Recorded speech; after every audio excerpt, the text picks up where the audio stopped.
Hey folks, it's been a while, so I figured I'd put up a free lick lesson on kind of how to attack a couple of chords here in the tune Liza Jane. That's what we're working with, and it's in the key of A. So the rhythm kind of goes like this.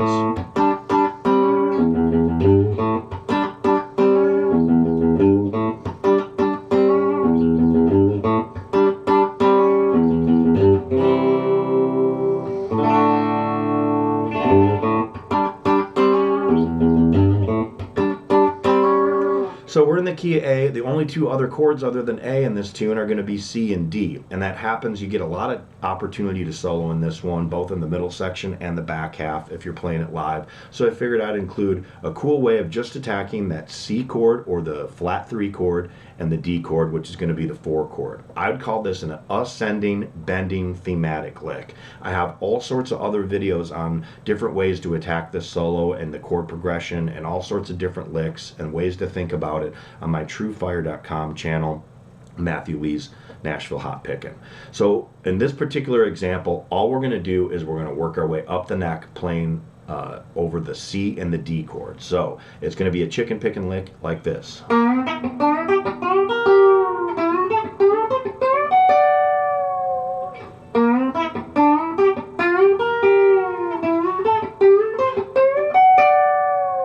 So what's going on there is basically what we're doing is we're doing a bend, a note, a cluck.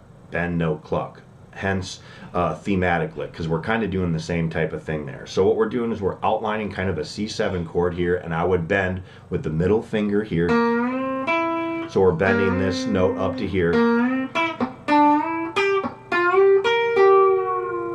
Okay, so what we're doing is we're outlining that flat 3 chord or the C chord. And as we release this, we're moving back a half step. So you're outlining the chord, you're getting all sorts of cool notes in there, you're doing a chicken picking lick, and you're ascending and bending, hence the thematic ascending bending lick. It's a kind of a tongue twister, but so in this one I would use my middle finger to bend. You're bending up a whole step, you're getting that type of sound then, okay? And then on this one right here, so we were outlining a kind of a C7 type of sound.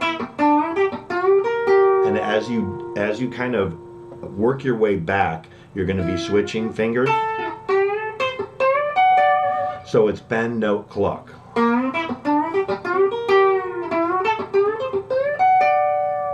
So on both of them, you're kind of outlining a dominant 7th type of sound. You're only on the G string, and you're going to be bending the note on the G string, hitting the note on the B string, and then clucking. That's all you got to do, because these are 1-bar licks as you're playing C, 2, 3, 4, 2, 3, 4.